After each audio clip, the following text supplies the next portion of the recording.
que nos hace favor de compartirnos los hallazgos más relevantes en la conversación digital. Por supuesto, la muerte del alcalde de Uruapan, Carlos Manzo, es sin lugar a dudas el tema más recurrente en la conversación, que se ha dado tanto en X como en Facebook, impactando a 1,730 millones de usuarios. Creo que esto sí es una cifra récord. Por supuesto, el sentimiento negativo, hay indignación, tristeza, incluso yo diría más allá del escenario local Uruapan, Michoacán, esto tiene un efecto nacional. También se comentó la aprobación del presupuesto 2026, como platicamos en el primer bloque, en el que sobresale, por supuesto, los recortes significativos a sectores críticos, como la seguridad, que a mí se me hace un contrasentido, salud, poder judicial, INE. La conversación en X y en Facebook ha impactado a 156 millones de usuarios.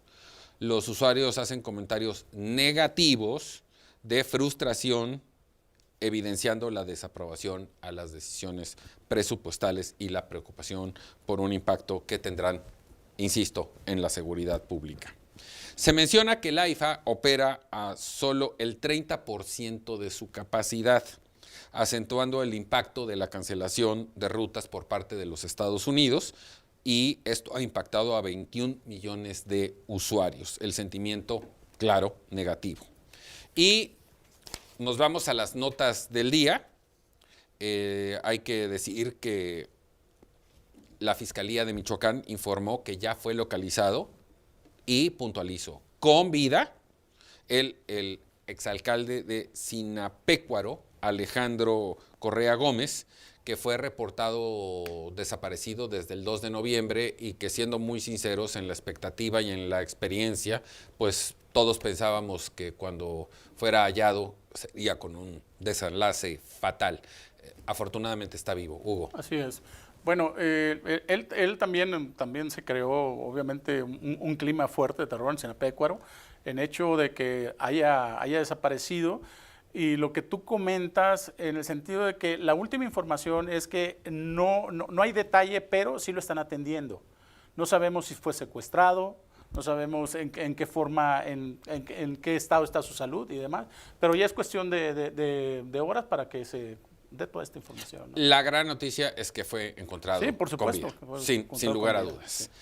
Hoy la presidenta Claudia Sheinbaum encabezó en el Centro Público de Formación e Inteligencia Artificial, en el Tecnológico de Tláhuac, un evento donde resaltó que el vehículo eléctrico hecho en México, Olinia, será presentado al mundo en la Copa de Fútbol del año próximo, y lanzó un reto a los jóvenes para construir un vehículo solar que permita quitar basura de canales de agua. Hace un rato hablábamos de la importancia de invertir en innovación y en tecnología. Sí, definitivamente. Y yo creo que también una de las cosas que se ha vivido, sobre todo en la parte del sur, del sureste, estamos hablando de todo este problema que han tenido con lo que en el mar, el sargazo, toda esta parte que yo creo que aquí sería algo importantísimo para México, porque ¿cómo le ha pegado a la parte turística? No, sin lugar a dudas, es un problema que tiene demasiadas aristas, pero finalmente sí tiene una afectación directa en términos de la estancia del turista, pero como lo hemos comentado en otras veces respecto del caso de Tulum, la imagen que genera en las reseñas, que evita que el turista quiera ir a un lugar donde no se la va a pasar bien y donde va a oler bastante mal. Eduardo Ruiz Gili seguramente estaría totalmente en contra de que la Junta de Gobierno del Banco de México ha decidido disminuir una vez más la tasa de referencia ahora al 7.25, partiendo de la base que eso nos hace muy poco atractivos para la inversión foránea, y que eventualmente esto puede generar fuga de capitales, en el entendido también de que no es labor del Banco de México ayudarle al gobierno en los temas inflacionarios. Por supuesto, la labor del Banco de México es mantener estable la economía en ese sentido, ¿no? En ese sentido monetario. Pero como esta ha sido una discusión recurrente y hoy no nos acompaña Eduardo, seguramente estará totalmente en contra. De hecho, presidentes de la República han reclamado mucho, ¿no?, al Banco de México. Oye, ¿por qué no modificas esto? Igual el presidente de Estados Unidos. El presidente de Brasil, Luis Ignacio Lula da Silva, lanzó hoy, jueves, en la primera jornada de la cumbre de líderes de la COP30 en Belén, un fondo internacional que buscará transformar la conservación de los bosques tropicales en una estrategia financiera global, y yo además le sumaría de cuidado del medio ambiente, que luego es un asunto que cuando entra en el debate político se vuelve muy polémico porque pues, la gran potencia dice que el cambio climático es un invento chino, pero en la realidad, y lo vemos por ejemplo en el caso de nuestro país con la crisis hídrica, que por cierto este año la logramos brincar porque hubo lluvias atípicas, pero no nos confundamos, no es una solución, es algo atípico. El año que entra, sin lugar a dudas, enfrentaremos un escenario de crisis hídrica monumental en nuestro país. Entonces da gusto que algunos presidentes, como en el caso del de Brasil, que además tiene una de las reservas pulmones más grandes del mundo, tenga este tipo de iniciativas. Claro, yo creo que de hecho el problema realmente de la Amazonia, de cómo se ha desplazado en cierta forma en algunas partes, es algo que no nada más le compete a Brasil. Es un pulmón a nivel mundial, lo que estamos viendo ahí, ¿no? Entonces, yo creo que Lula tiene toda la razón. Se quiere reelegir a pesar de su edad, pero bueno, ese es otro tema. Mañana arriba a nuestro país el presidente de Francia, Emmanuel Macron, para sostener reuniones de trabajo con la presidenta Claudia Sheinbaum.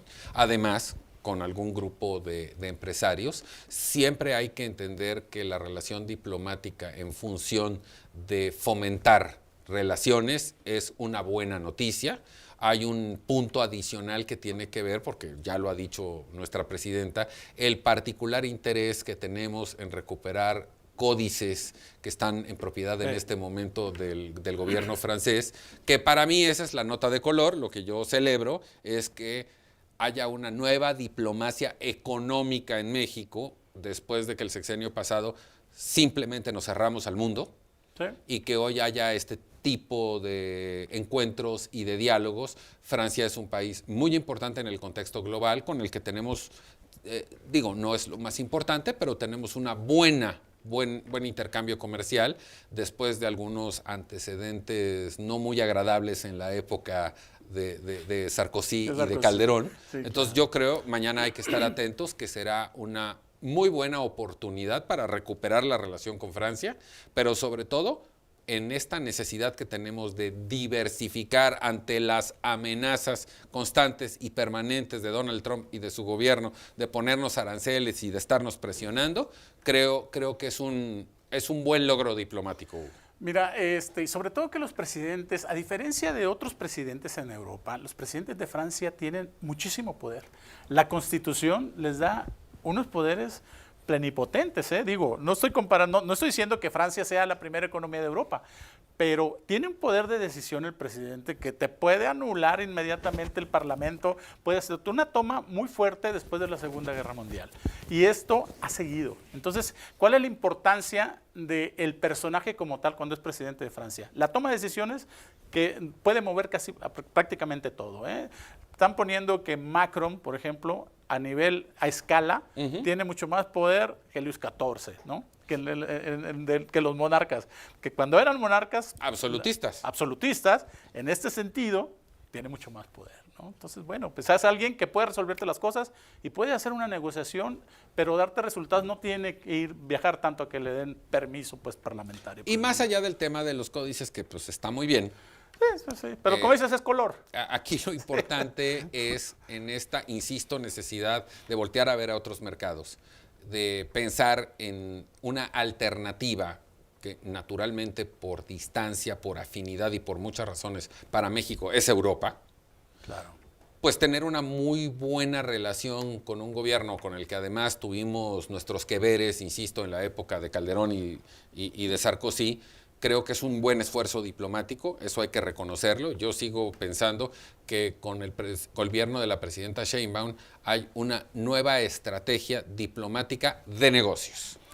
Sí, definitivamente, y más ahora con lo que ha pasado también en Centroamérica, Sudamérica, ahora esta declaratoria de Perú y demás, que realmente yo creo que la parte diplomática se tiene que rehacer con una visión de Estado mucho mayor, definitivamente.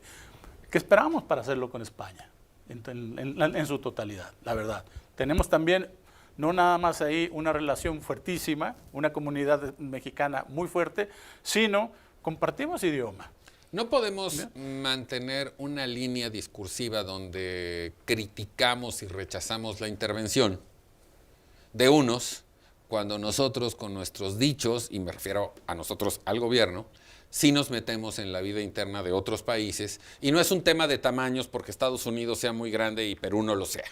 No, creo Es que una lógica Sí. que debes de mantener y de conservar en lo general, y que además se me hace que son distracciones innecesarias que luego le terminan dando a la oposición argumentos para discusiones estériles. Así es, Pero bueno, así es. vamos a ir a un corte, no tardamos nada, volvemos de inmediato aquí Eduardo Ruiz Gili en Grupo Fórmula, por supuesto, como todos los días, de lunes a viernes, en vivo.